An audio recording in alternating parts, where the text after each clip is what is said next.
Welcome to Modern Anarchy, the podcast exploring sex, relationships, and liberation.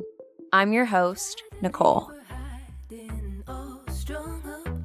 I tried to keep her quiet, but she's screaming inside of me. I tried to keep her hiding, oh, shut up. I tried to keep her quiet, but she's a wild, wild woman. On today's episode, we have a surrogate partner, Katherine Yeagel. Join us for a conversation about expanding our cultural imagination around sex work.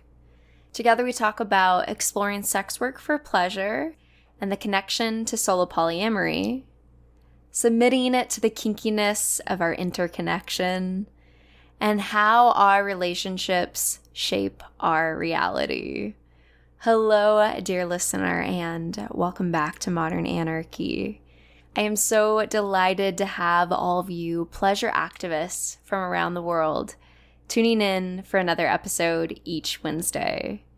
My name is Nicole. I am a sex and relationship psychotherapist with training in psychedelic integration therapy, and I am also the founder of the Pleasure Practice, supporting individuals in crafting expansive sex lives and intimate relationships. Dear listener, if you have been tuning into the podcast from the beginning, you know that I've had so many conversations with sex workers, people who are changing the paradigm. And if you've never heard of a surrogate partner before, I want to invite you to explore a couple of episodes where I have talked to surrogate partners and explored more of what this work looks like in detail. We have episode 98 with Brandon, episode 85 with Brian, and episode 75 with Carlene. All of those are great resources to learn more about surrogate partner work. And to give a little bit of an overview now, surrogate partners will work with clients to explore eroticism, intimacy, and sex. And this healing container is done within a triangle between the client and a talk therapist, and then the client and the surrogate partner. And then the surrogate partner and the talk therapist also talk about the healing and the relationship that the surrogate partner is forming with the client. And so they work together collaboratively to talk about healing and expansion around eroticism and relational dynamics. And this conversation reminded me of a research study that I had seen when I was in school. The researcher had interviewed sugar babies. And what I found so interesting about this research is that the top occupations of a sugar baby were 1, students of master's and graduate level programs, often psychology programs. After that, actresses and models and teachers. We have to expand our understanding of what sex work is and who is doing it.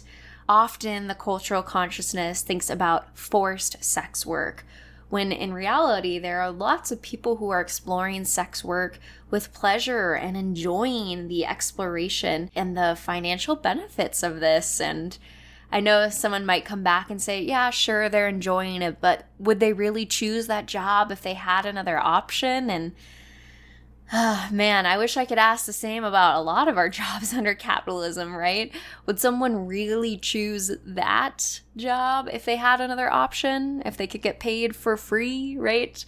And so I think it's a really important question just to expand and think about how many jobs are people doing out there, the ways that they are forcing their bodies to show up for pay to survive under capitalism. Sure, that aren't necessarily sexual, but your body is having to show up in that space. And what about all the undervalued emotional labor that women and AFAB folks do? I think we need to expand what the concepts of sex work are. How often are we exchanging our body, our connection, our sexuality, our eroticism for something in return?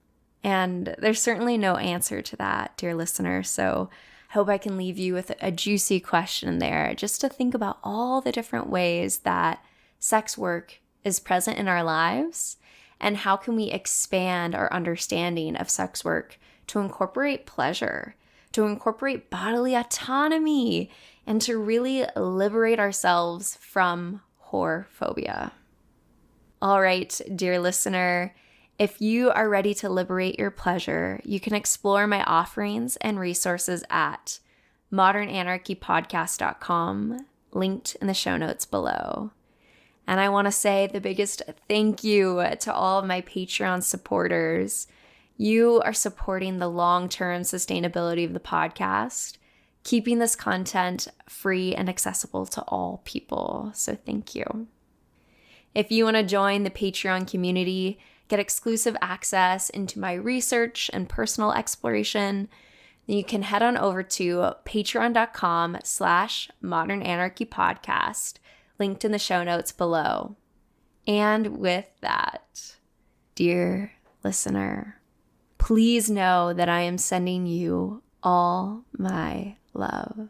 And let's tune in to today's episode. So then the first question I like to ask each guest is, how would you introduce yourself to the listeners? In terms of my work, or just as a person in general? Oof, this is a thematic question here. I love how people respond to it, right? Like that's their own personality coming through. What do you want to say? That's a great question. Yeah. Well, I'm Katherine Yeagel. I grew up in the Pacific Northwest. I spent a long time in the Bay Area, and now I live in Western Massachusetts. Mm-hmm. I spend a lot of time going on walks with my dog in the woods and Yes. baking challah and resting a lot. I am queer, and my friendships are really my deepest partnerships. I love that. So I spend a lot of my time in relationship, and that's always been a priority for me, and has a lot to do with why I chose the career I chose, was to ensure that I had time for that. So let's see here. What else? Identity-wise, I'm white. I'm Ashkenazi Jewish and Irish Catholic. I am non-binary. Yeah, I feel like that covers me. Yeah. Welcome to the space. I'm delighted to have you here. Even just that first bit. Yeah, go ahead. I just at some point would love to hear yours as well. Ooh, yeah. So I am a human relationship anarchist. That's what I did my dissertation on. Passionate about that. I do, in terms of work stuff, I teach yoga and I do psychedelic assisted psychotherapy right now. I'm still in school and this podcast space. I'm a cat mama. This is Fat Cat. Hi, baby. That's my favorite identity. Oh my God. I had a cartoon character as a kid. I would consistently draw comics about a character named Fat Cat. Aw, well, you're meeting her in the real flesh and she bites my arm over here.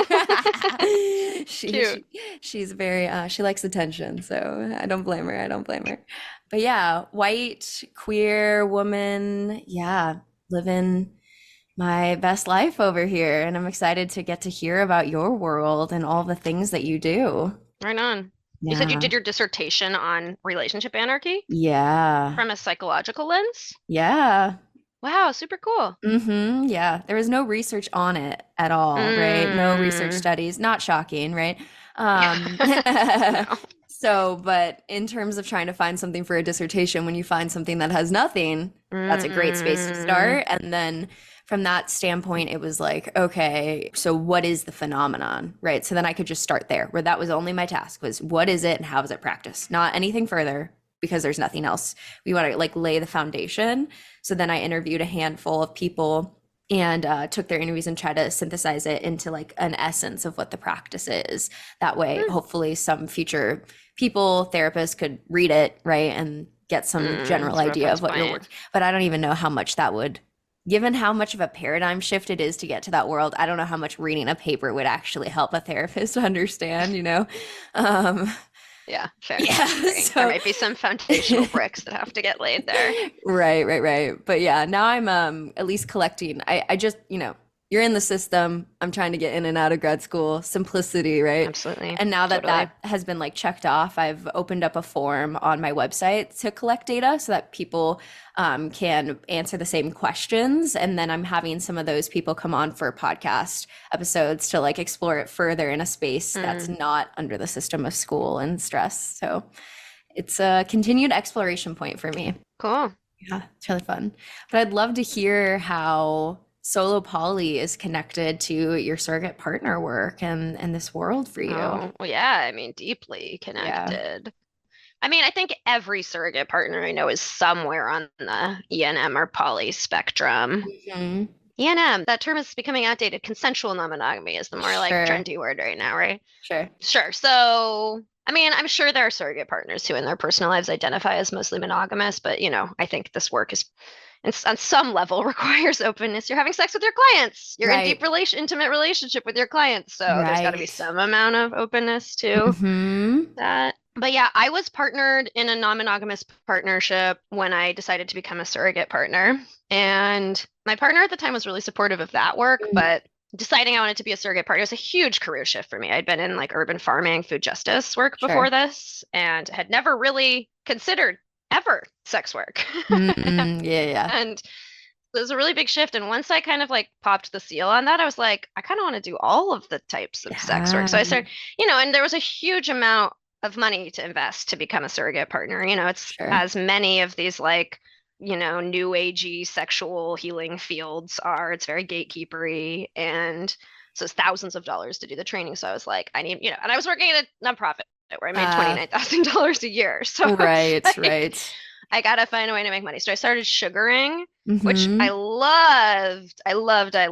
And that was really complicated for my partner. I mean, part of it was the way I went about it. I like dived in head first without really like addressing it with him at all, and which is very different than how I'd gone on the surrogate partner therapy journey. I'd been talking about it with him every step of the way. Sure. And it eventually became clear to me that it wasn't just about the way I'd done it that was his discomfort. It was like sex work in general made him a little cringy, right? And I think that that's a common thing you find as a surrogate partner is that like people are down with your work and think it's really cool, but then when you cross over into like sex work for pleasure as opposed to sex work that's explicitly for healing, there's like whorephobia that comes up. So I remember having a conversation with my partner at one point where I was like, he was like asking me questions about like, well, do you enjoy it? Or is it just for money, or are you actually like having fun? And I was like, it's both. It's all of the above, and the money's tied up, and why it's fun. And I would never like choose a sugar daddy who I like am disgusted by or have a terrible time with. Like, of course, part of it is having fun. And I had really great sugar daddies that I got to explore like a lot of cool things with. The first one I connected with was an older guy who'd been doing polyamory for decades and ended up becoming sort of a mentor to me. And then I ended up having a guy who was a lifestyle dom. So I learned so much about ethical BDSM from him. It was really, and I'm just like, I'm not naturally submissive. So it was a very big learning curve for me, which was fun. Yeah. And then I had a guy who was like out of town. He's probably married, and he like had to come to the Bay for work every couple months. And so he would just like have this fancy hotel room and like get a ton of amazing candies and wine and weed. And we just, it was so fun. And we had great sex too. It was really fun. Amazing. Anyway, so I had like all these adventures. I was having a great time exploring myself, and my partner was like really uncomfortable with it. And he was like, even though we were non-monogamous, it had been a fraught journey for us. And it was for both of us. It was our first explicitly non-monogamous relationship from the beginning. Yeah. Like I'd been in non-monogamous relationships prior, but we'd like opened in the middle. So, early poly, messy. Oh, isn't it? It sure is. Yeah. But yeah, so he was asking me this question of like, is it for money? Is it for fun? And I was like, it's all of the above. The blurriness is part of what's so compelling about it. Right. And that's a thing I've found I connect with about a lot of other people in this general world is like, there's often a compellingness to the blurriness. I don't think that's true for everyone. I definitely have dear ones in this field who clear delineations of what someone is a very important thing in their life. But for me, the blurriness was really compelling. So he couldn't get down with that. He was like, if it was just for money, I could understand that. And if it was just for pleasure, I could understand that. But the fact that it's at this like intersection made him really uncomfortable. And I just like, I didn't think about this at the time, but years later, I started to reflect on how fucked up of a response that was. I was like, what other job would you Right. criticize someone for enjoying what they're doing while making it? Like if a teacher came home from work and they were like, I had a great day with the children. I really had fun today. Yeah. No one would be like, oh, shame on you. You're like only Right. you should only be doing this for the money. Or like, yeah, it's just a really weird, yeah. So just revealed some blatant whorephobia. So, Mm-hmm. I think starting to do this career was bringing to the surface for me that I do relationships really differently. Yeah. And I'd always known this about myself. I remember like in my I had like this clique of friends in college, and I remember before we left for winter break one year, like drunkenly telling them that I was in love with all of them, that I was like, I've never been in love, but like this is I think what it feels like. It's what I Yeah. feel toward all of you. And someone threw like a solo cup at my face Oh because they were no. like, no one could handle that, right? They're like, stop, but like so I just always knew I was sort of weird and or like unusual in the way I did relationships. So Sure. when that partnership ended, it was like it was a Oh, brutal breakup that took mm. months. We were living together. We tried to keep living Oh together. no. We had just brought a new housemate. We lived in this big communal house. We just brought a new housemate in. It was just like, it was like everything was messy. Uh, And it felt like I'd been shattered along sort of the exact fault line of my childhood trauma in some way oh, that I couldn't oh quite no. articulate.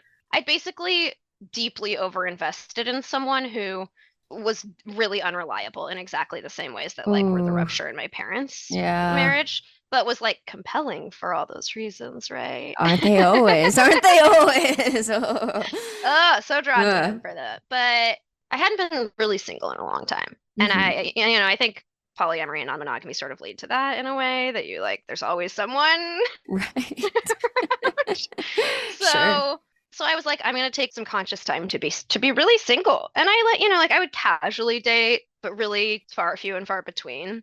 And I Mhm. spent basically 4 or 5 years really intentionally single. And it was probably about a year and a half or 2 years into that I was doing one of the modules of the somatic sex education training. Are you familiar Sure. with that Yeah. Yeah. Yeah. Yeah. modality? Yeah. Yep. My surrogate partner therapy training had been,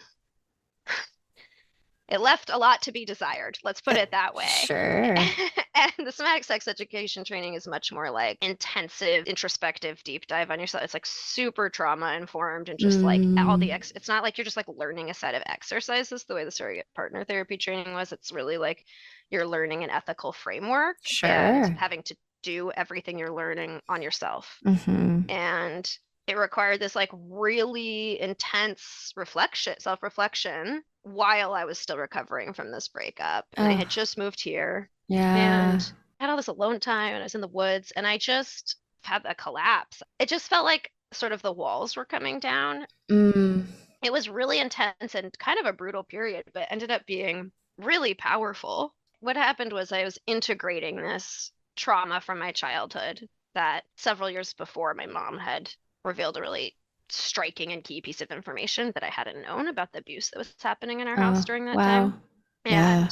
And I just like after she told me, it like made total sense to me when she told me and like put all these things in context, but I just wasn't ready to integrate it. Sure. It's a I didn't lot. even realize I hadn't told anyone. Like the only Wow. person I told was my therapist. I assumed I'd told like my nesting partner at that time, but she said, never, you never mentioned that to me. And like I Whoa. asked several friends. So clearly it was sort of just like rippling off. Yeah. And it felt like I was finally integrating that. And a huge part of that realization was finally, for the first time, radically accepting that the traditional partnership model is not right for me. And that, I think I'd always approached it like, what's wrong with me that I don't like Oof. this? Like, why am I such a freak? Like, why do I have all these really sexual friendships and they feel partnered and wonderful, but it's not like I want to be like romantic partners with these people? Why am I like in and out with and like totally tempestuous in all my romantic relationships? And why, like, why can't I just settle? Why can't I just be monogamous and easy? Uh,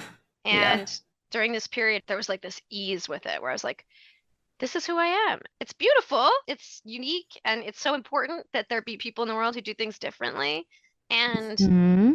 it's okay if it never changes. That's like an Yeah. okay way to live your life. And that's really Yeah. beautiful.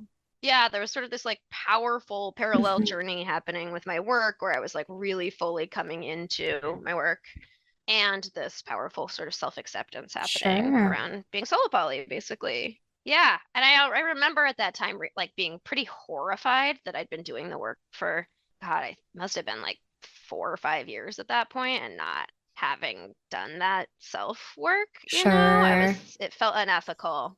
I was like, Yeah. oh, Jesus, I probably should have done this before I ever started. I'm sure Sure. some of this shit was coming up on some of my clients. So, yeah.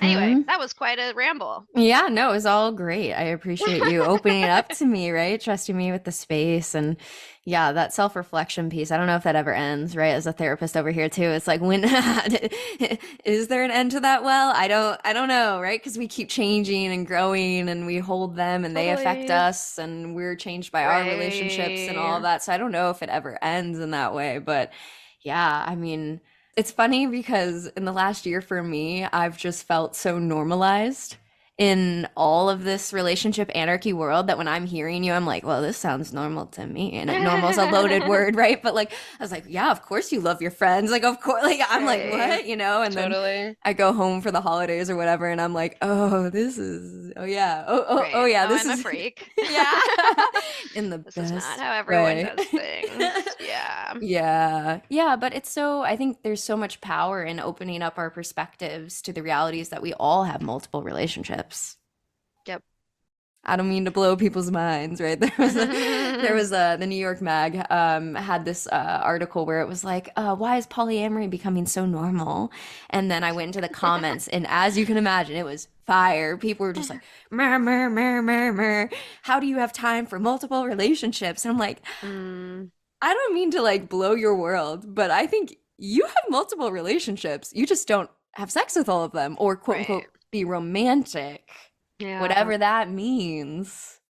Question mark, with all of them, right? So it's like such a paradigm shift to just start seeing the world in this way, I think. Totally.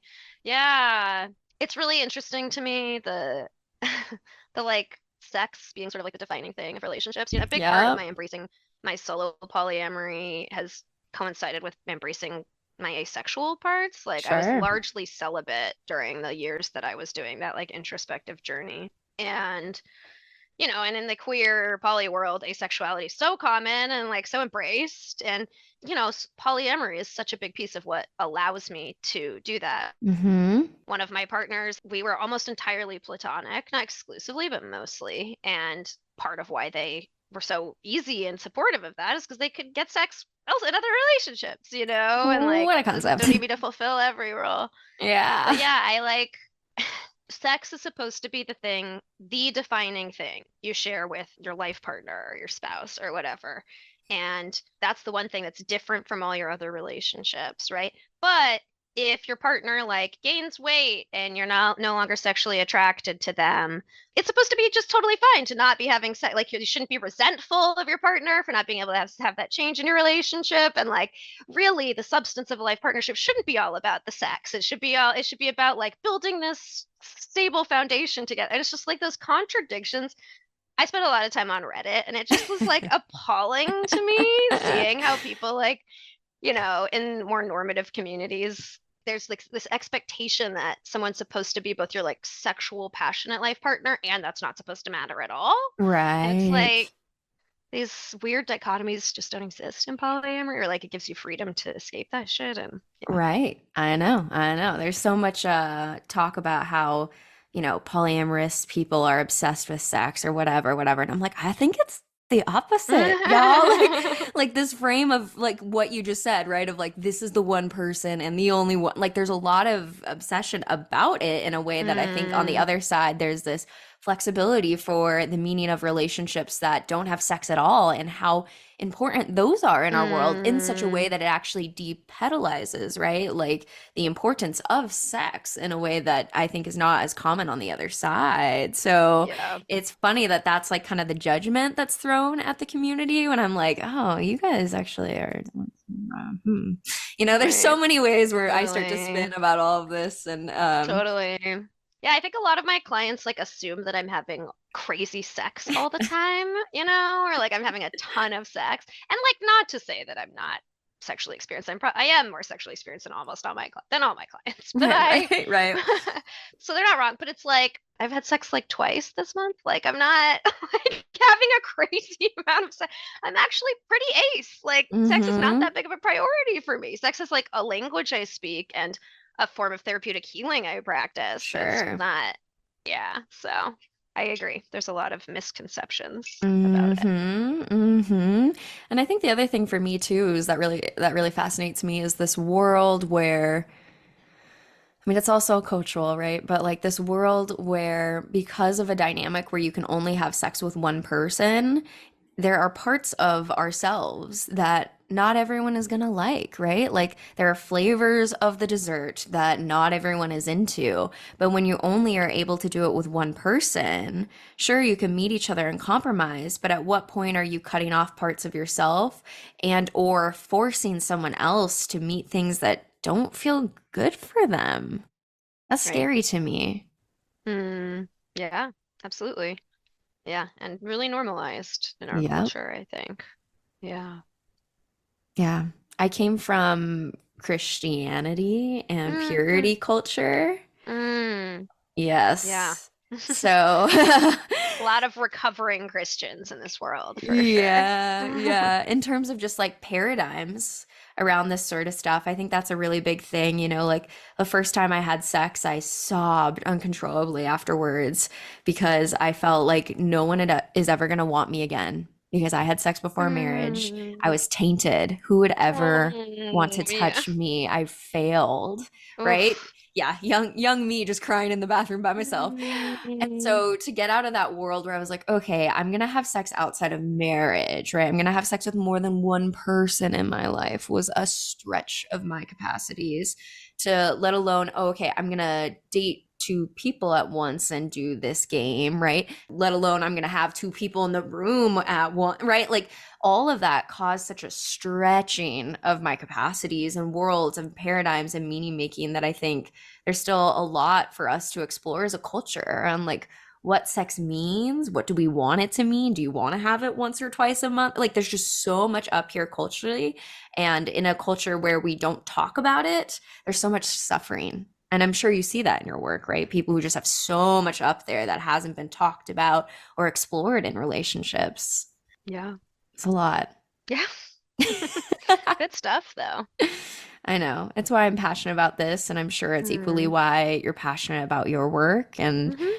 I'm curious, what does, the majority of your caseload kind of look like for you? My caseload is really all over the map.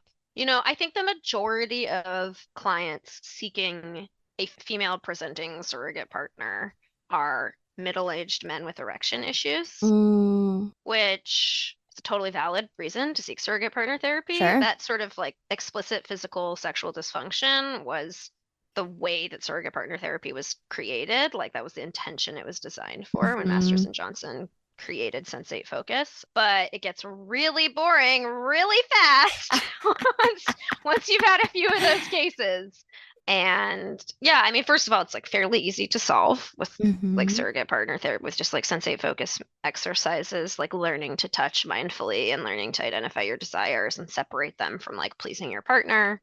And also it's, I mean, any relationships across power difference are exhausting. This is a thing that I talk a lot about as a queer person is the invisibilization of the power differential in heteronormative relationships or in hetero relationships that we like those are the norm and so we don't even see it, right? But gender difference is power difference. We would like interracial relationships, we could talk about the power Hmm. difference there all day, or even like cross class relationships, that's a thing, but like we Hmm. just don't even see the power differential. And yeah, so just having, like I'm basically in relationship with each of my clients and I see, somewhere between 5 and 8 clients at a time. And I was getting pretty burnt out Mm. carrying all these men and their like fragility and their they're Yeah. like slow reckoning, like the grief of like having never been present with their bodies and their emotions as they start to Mm. realize that in the work, which is like Mm. it's beautiful. It's like such a beautiful journey and arc to be Yeah. on with them. But like when you have 5 to 8 of those in your life at a time, it can get pretty exhausting.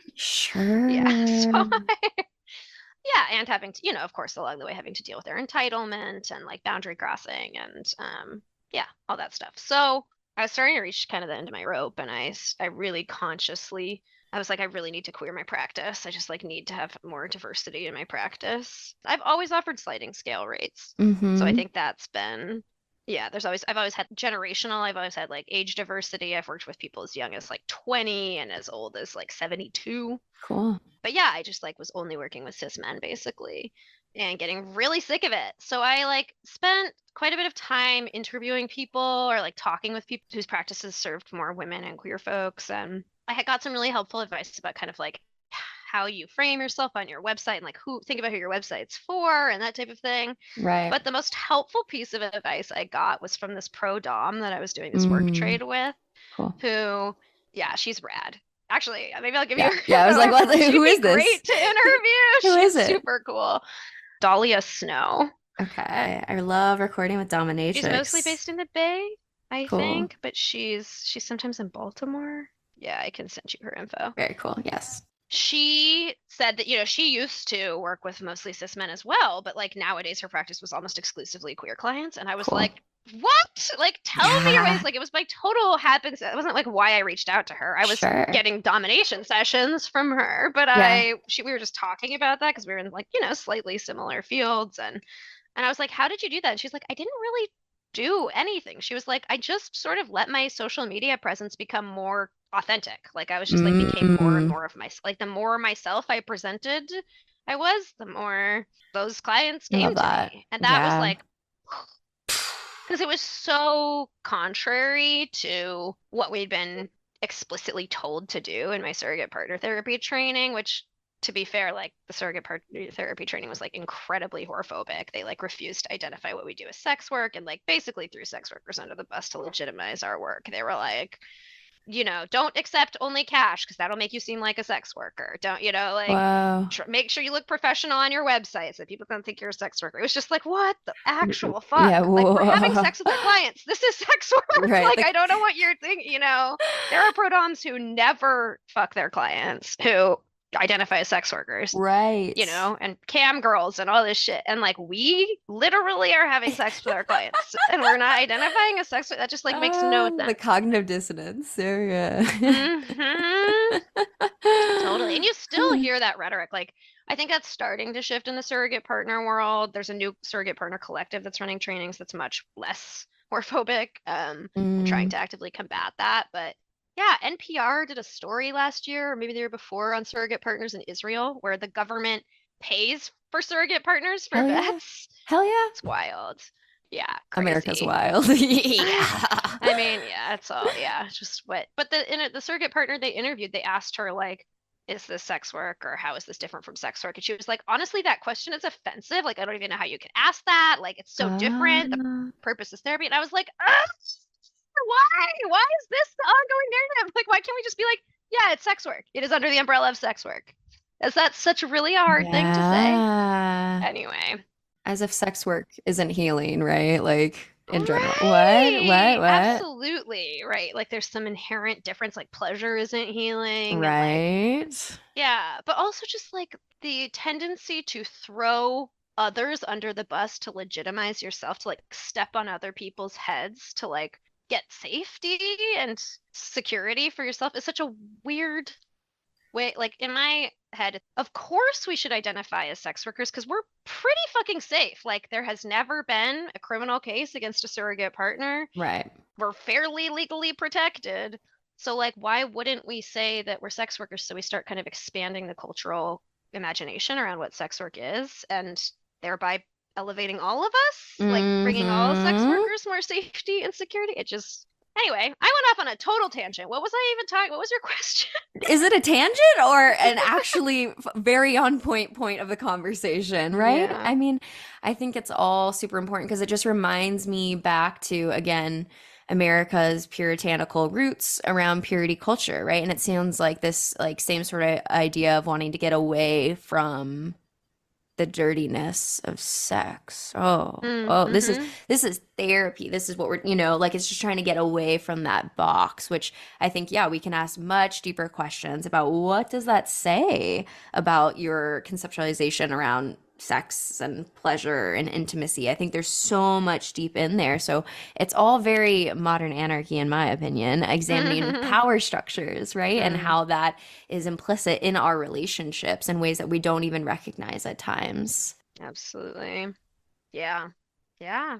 Right. So your original question was, what does my caseload look like? I like had to change it up to Of course. not emotionally burn out. Right. And I choose who I work with at any given time to make sure that I have balance in Balance. my. Yeah.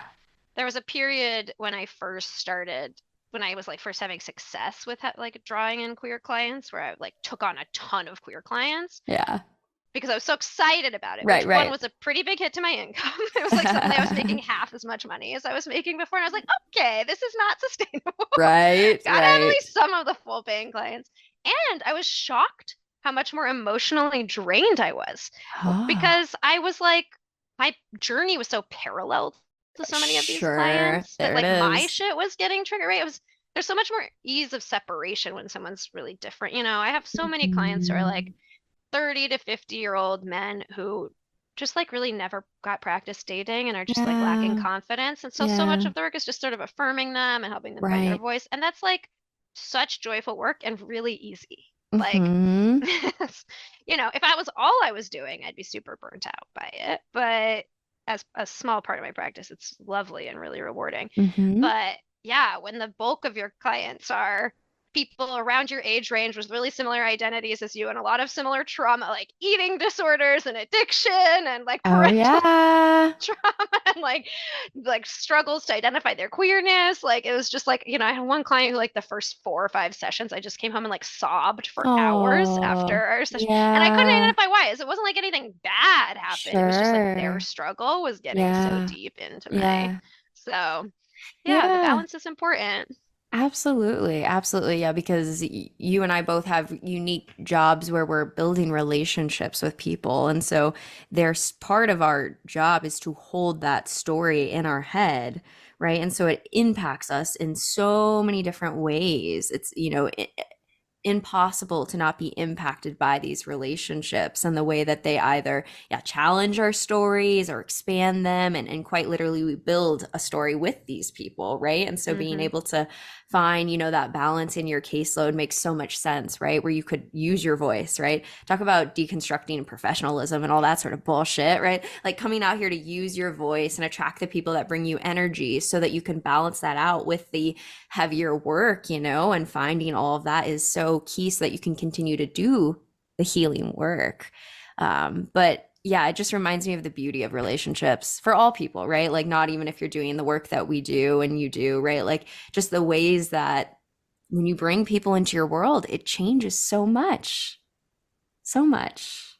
Yeah. What does your client load look like? Yeah, I have some coaching clients that I do outside of the realm of therapy, right? With sex and non-monogamy and kink and that sort of space, Mm. which is really fun and pleasurable to me. And then I'm training right now at Sauna Healing Collective. So I do normal traditional talk therapy clients, and all of those clients are queer, non-binary, trans, expansive people, which is really fun for me. And then I do the psychedelic assisted psychotherapy work in a co-therapy dynamic with my supervisors. And so then that's the ketamine work where we unpack a lot of trauma and have that sort of space to use that non-specific amplifier to really unpack a lot. So I kind of get to dabble in a couple of different things. And then I also teach yoga. So I have yoga students, right? Which is so fun for me when I get to go in and it's like, I don't need to know anything about your world, your brain, your anything. You're just going to breathe with me and we're going to breathe together. Mm. So I get a little bit of balance in that way, which is really nice. And your coaching clients and therapy clients, do you usually see them for like a set amount of time or is it ongoing?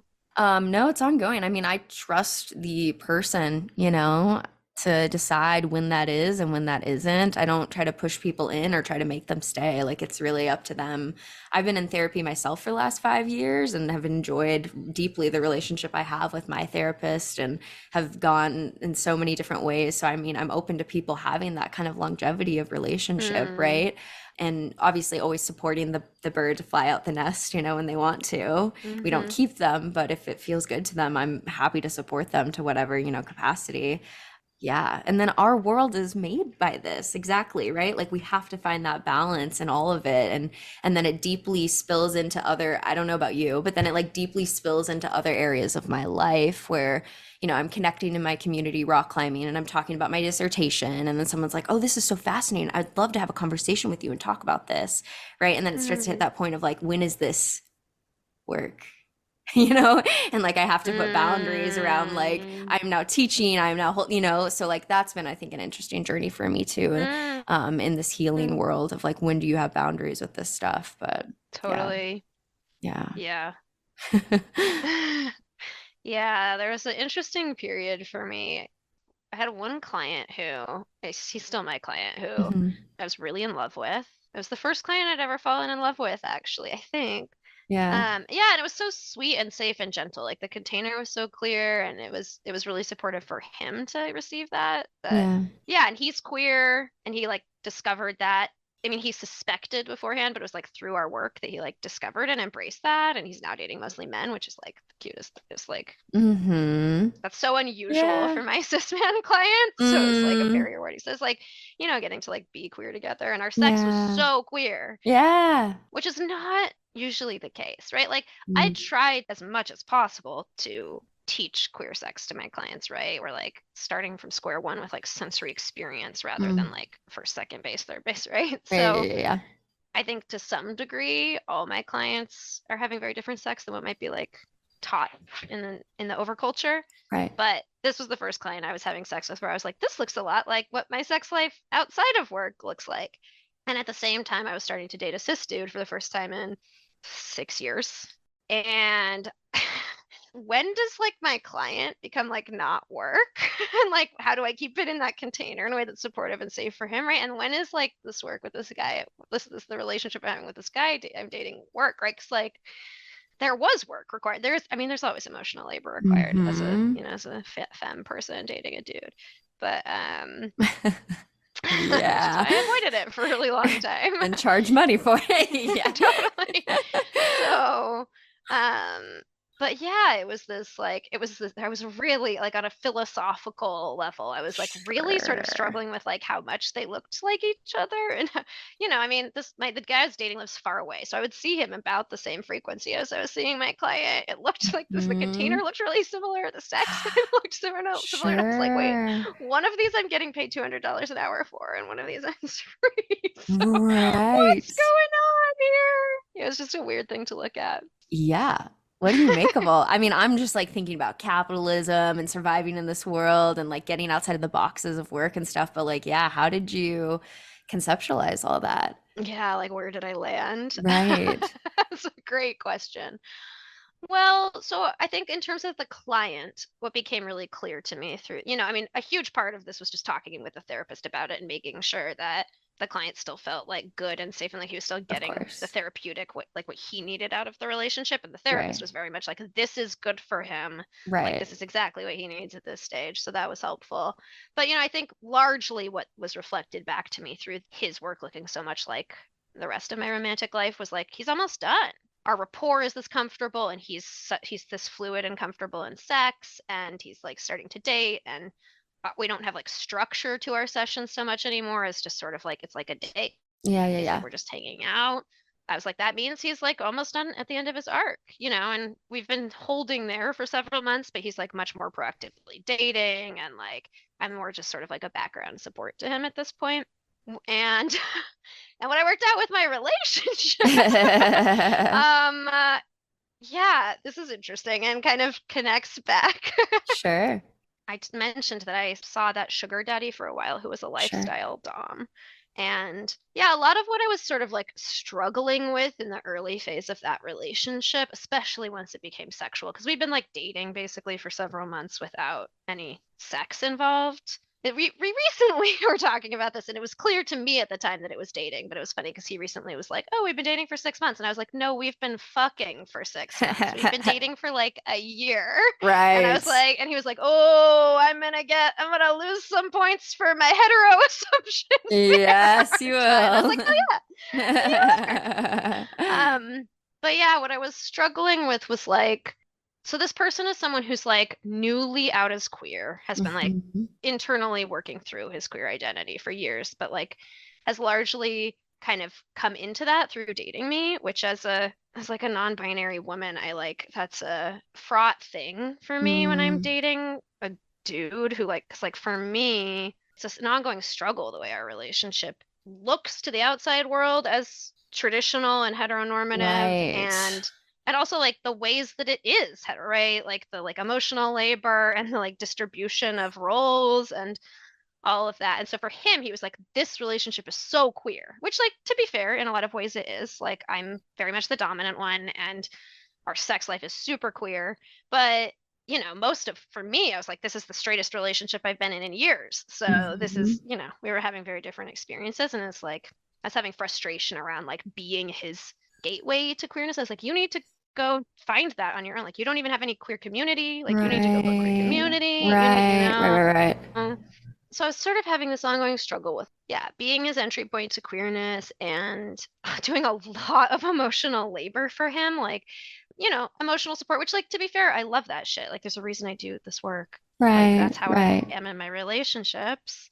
But yeah, there were particular ways that it was playing out. Like when he'd say something that was like he'd do things that were like, I'm like trying to think, like that they had like elements of like colonialism Mm. in that, right? I'm like trying to all the isms, right? I'm like, Right. Right. Right. yeah, and there's just a lot of elements related to queerness. It's just like he would say a lot of like, just like cis dude shit, just like okay, that's really I'm trying to like not make those generalizations.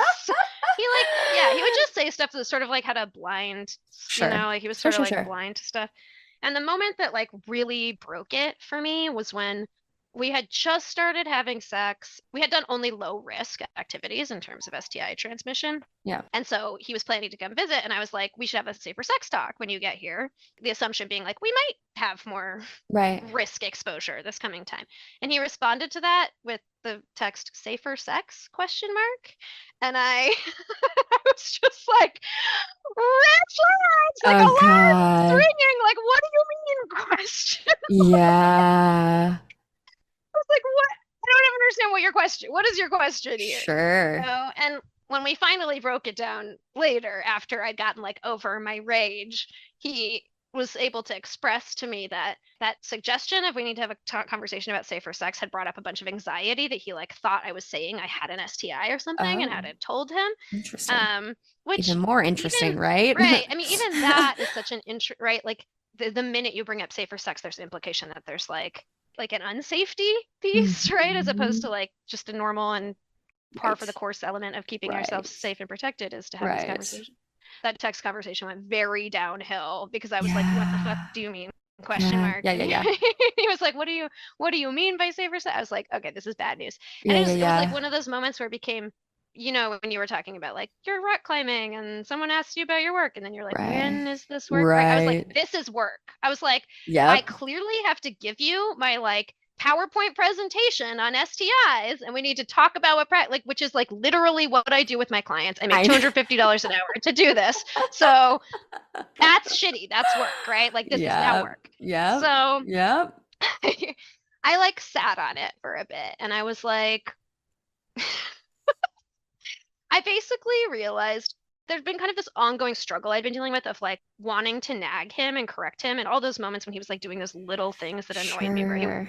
wasn't aware of the isms, he was like not, he was thinking from sort of a colonial mindset. Yeah. And it had become clear that when I like mock him and poke at him about it, he liked that. Like Mm. that was a good way to do it. But when I would like try to like gently nag him or like do it subtly or like passively, it always became like uncomfortable. And not that he was defensive, he just like seemed to like feel bad about himself, almost like need to make it up to me as opposed to like take the jab and be like heard. Yeah. Yeah. Yeah. Yeah. Yeah. So I was like sitting on this safer sex conversation and thinking about all that of like the mocking is the best tactic for him, which works really well for us because I'm like Sure. extremely sarcastic and love to mock people, Yeah. love to be Yeah. Yeah. mean.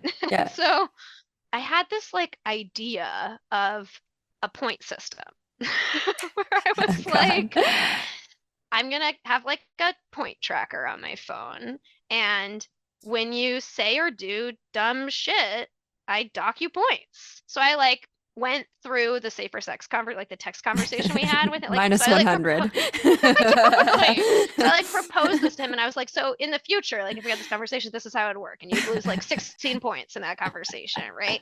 And then It's generous. and then I can cash those points in for things, which works really well for him because he's like very service oriented, right? So I'd be like, I'm gonna cash these 20 points in for like a full body massage and oral sex. Oh my God, that's hilarious. This is how we get outside of capitalism and money. Now you owe me service. Right. Exactly. And so then we eventually also added like when he does good things, he like gets points, like when he's like queer or poly, like when he when he like makes out with a guy, that's like additional points. When he like goes on a date with somebody, like those kind of things, like he gets, or like I learned things from him. So that was basically the beginning of essentially implementing a lifestyle of BDSM dynamic in our relationship. This happening. Yep. So that's sort of how I resolved that. And it continues to be like every time that I kind of come up against that, like I'm like, oh, he's annoying, I want to end this relationship kind of feeling, I just lean more into the dynamic, and it actually has worked really well. So it's really expanded. So now we have like goals that he's working toward at any given time, and there's like a reward he gets if he meets them on time and a punishment he gets if he doesn't meet them on time. That's how I'm working it out. It's so expansive, right? Like, changing, instead of just money being the system, right, of energy exchange, right? We're thinking about a way more expansive way to do relationships where you're balancing of like, okay, yeah, this relationship is draining in this way, so you're going to give back in that way. So there's that reciprocity.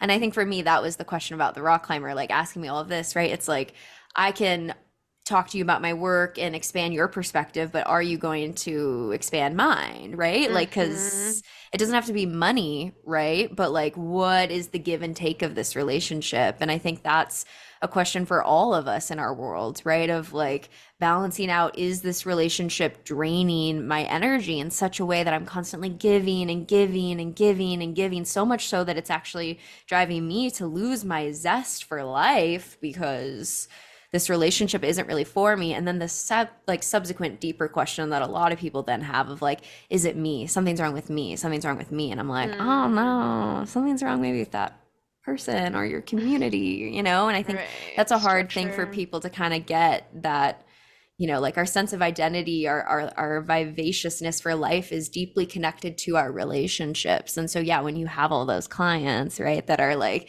that cast type, and then they're bringing you down, right, to shifting it up to queers, which drew something else out of you, right, but gave you a different, like I think people just forget how much so our relationships shape our reality. And when we are sad and depressed and these other things, like obviously the systems, but like, what's up with your relationships? Totally.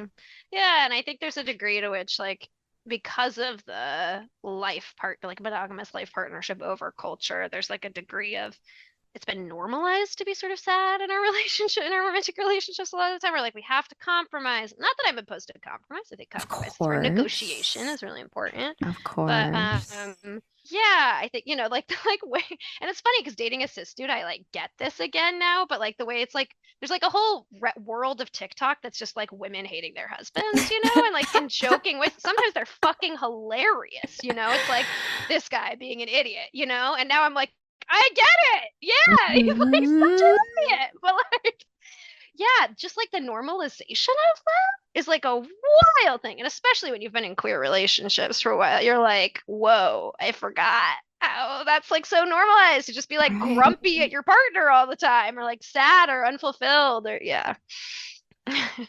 Eek, right? Like eek. I don't know. I feel like it's kind of like the world where you were sold, you're going to go to school and be a doctor, right, of some type. And then people do it and they're like, I fucking hate this shit, but I'm doing what I was told to do. And so, so it's like, I don't know. I don't know about you, but I believe in the power of a world that is radically different than that. Radically different than a world of, this ball and chain. And the amount of comedy specials I see of I haven't had sex in years, right? And which is fine if that's what you want. But it's like this complaining nature of like, oh, this is just my partner. I don't want them anymore after this. I'm so bored. It's like, there's another world, just to Yeah. let you know, I don't, Yeah. it doesn't have to be like this. Right.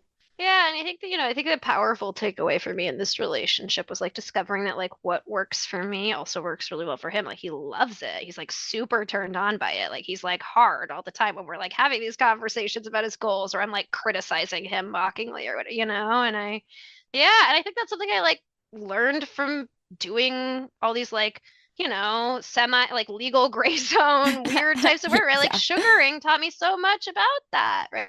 Yeah. Like both like being a sugar baby for this lifestyle dom, I learned so much about ethical domination and like you got to be really Mm-hmm. on to be a good dom. Like I really Right. want to be, I don't want to be like high or sleepy or whatever when Right. I'm having our like check-in calls about did he meet his goals? Like I want to be like with it Mm, and like present. responsible. Yeah. And but also just like the customizability of relationships. And I think that's so common in the sex work world, right? Yeah, like you can get pleasure from clients and clients will give you gifts and like there's like you can customize relationships for as you're naming for this reciprocity piece, like what are we getting Mm-hmm. out of it? And what I've learned from like my dyke relationships basically is like what it's like to have true equality or what it's like to like Mm, really like yeah, the empowerment that can come with that sort of reciprocity, that equanimity almost. mm-hmm. And then my like cross-gender relationships or, cross-cultural relationships, how do we account for these power differentials? How do we like, Right.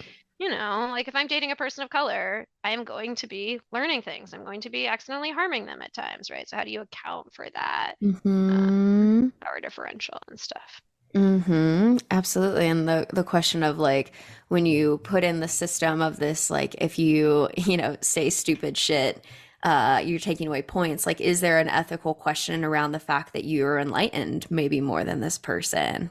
What do you mean? What's the ethical I question? don't know. Like sometimes I wonder if like I don't know how to put this. This is a hard thing to say, but No, I'm like curious. I know, like and yeah, I think about a world where so my job is to sit with people, I'm trained in trauma, right? I'm trained in psychology, et cetera, whatever. My job under capitalism is to sit with people in these deep relationships, unpack feelings, unpack communication, unpack all of this, et cetera, et cetera.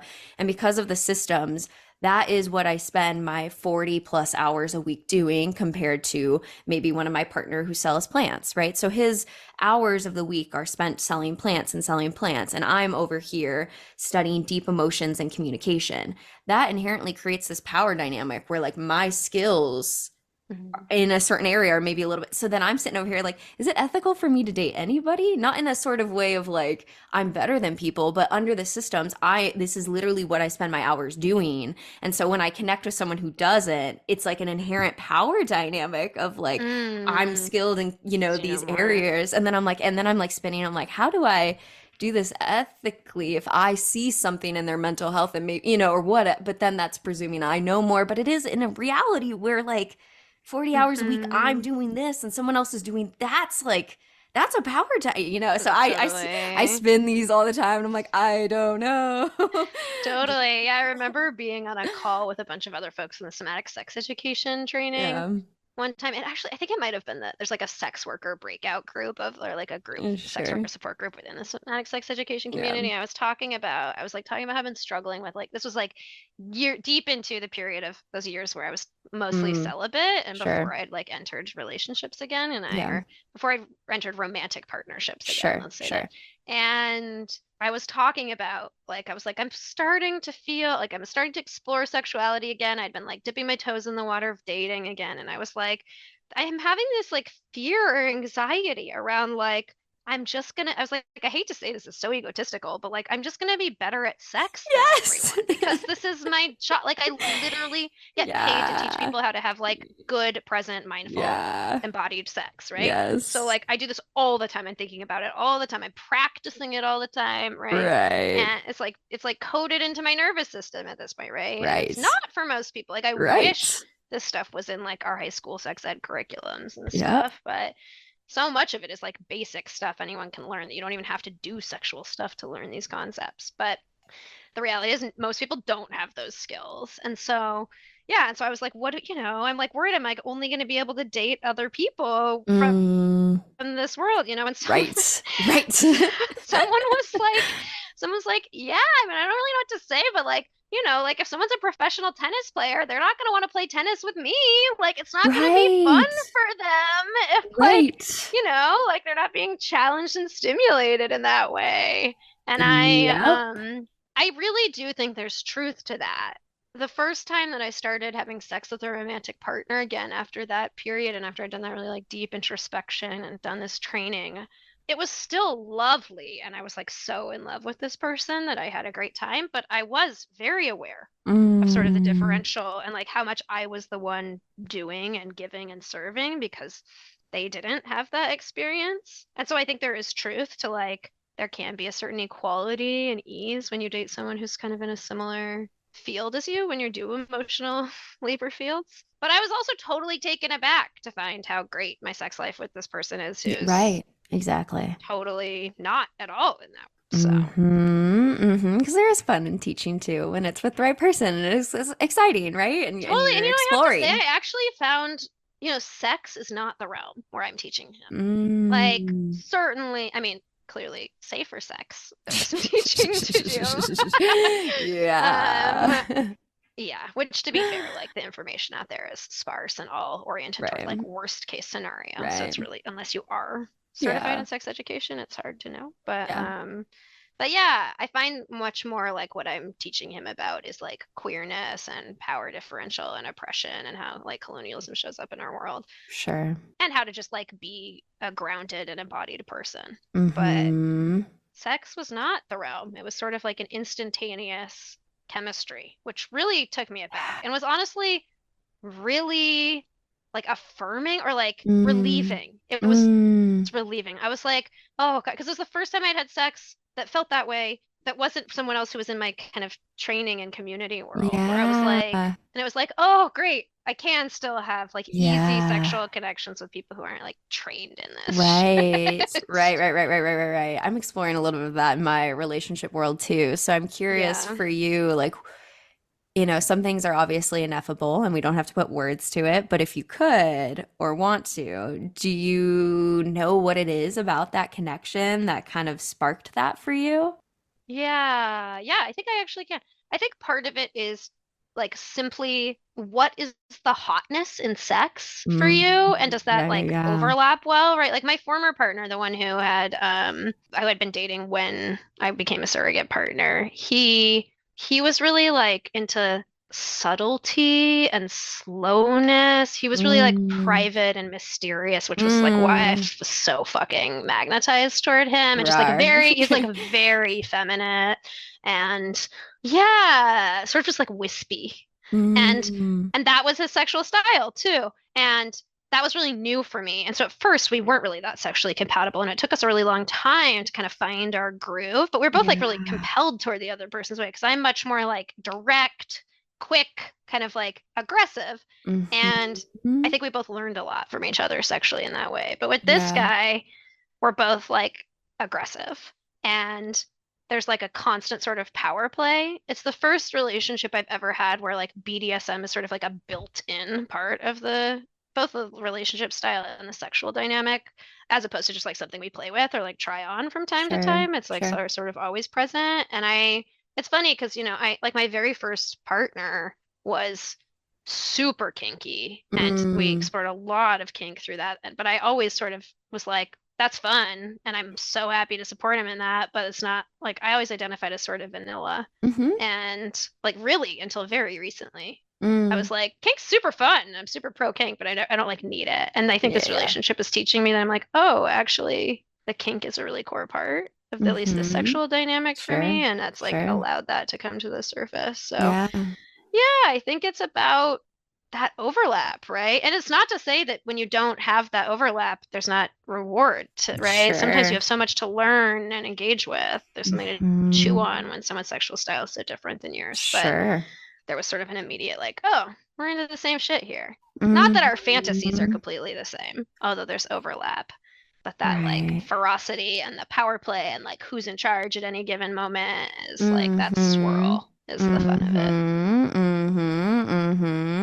Yeah, so expansive. I mean, Esther Perel always talks about like the narratives we create in our relationships. And I'm like, yeah, and we do that in sex too, right? There's Mm, stimulus and then the narrative, right? So it's like, what is this act meaning to you, right? Is it a world that you're on the same page with on the narrative? And can you play in that together or then expand your narrative through the other's perspective, right? And the joy of that dance and meaning making together is so beautiful. And I'd be curious what the word kink means to you, right? I mean, I think I use that word a lot. We use that word a lot, but it means a lot of mm. different things to people. So when you say that you're discovering that kink is maybe more important in your play in your world, like what does that word mean for you?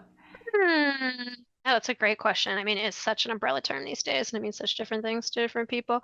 Right. Yeah, I mean, for me, I think it mostly comes down to like power play and Sure. domination and submission. I mean, we play with bondage too some of the time, but there doesn't have to be any props or toys involved for that, like sort of power play.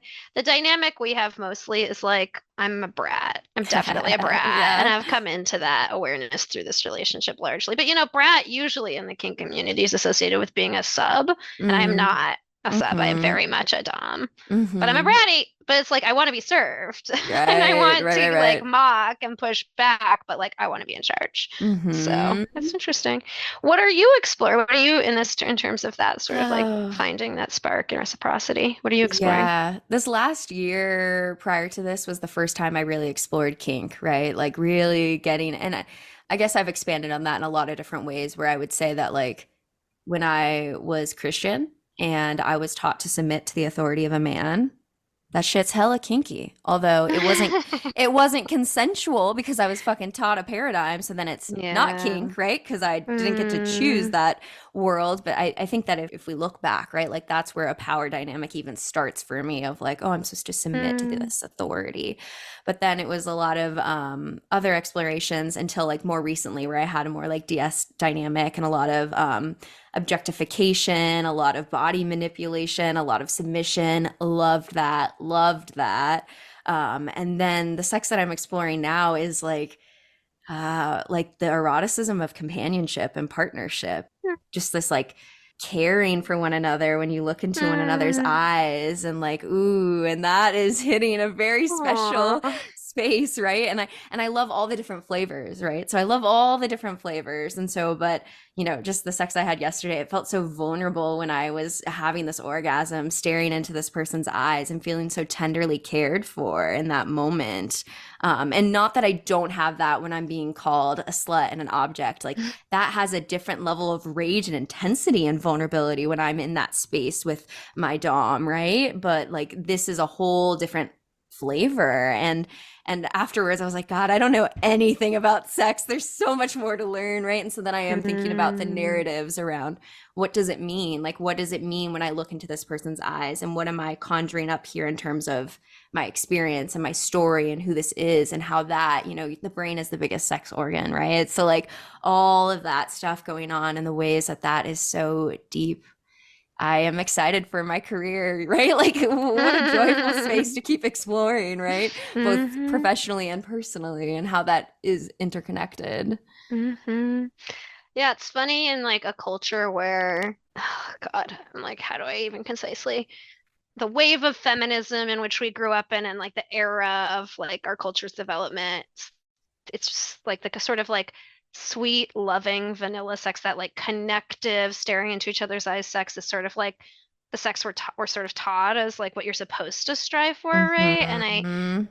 I think one thing that has like become clear to me or like come up for me in the process of like embracing my inner kink, like Yep. love of kink and like getting deeper into the kink world is like the ways that even that type of sex can be so kink, like the like Yes. submission required, not necessarily submission to the other person, but almost like submission to like the divine or to like Yes. interconnectedness or Yes. like merging with someone to like how Mm-hmm. much that can be kinky in itself, right? That Mm-hmm. like these deeply loving connected sex can still be incredibly, Yeah. yeah.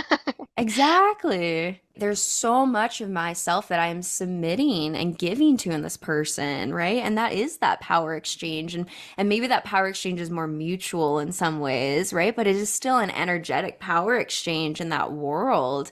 So I definitely see it as that. I mean, I just think there's so many different ways to expand that. And I feel like the norm of what we are taught though is like no eye contact, like that is the Mm. norm. Is like I hear people go like I can't make eye contact with my partner when I'm like, oh God, like you know what I mean? Like Interesting. interesting, exactly. Like I am staring into that is power. Like you are staring into me in Mm. a moment where my body is actively being overcome with ecstasy to levels that I can't, are just beautiful. Like that is like I am like whoa.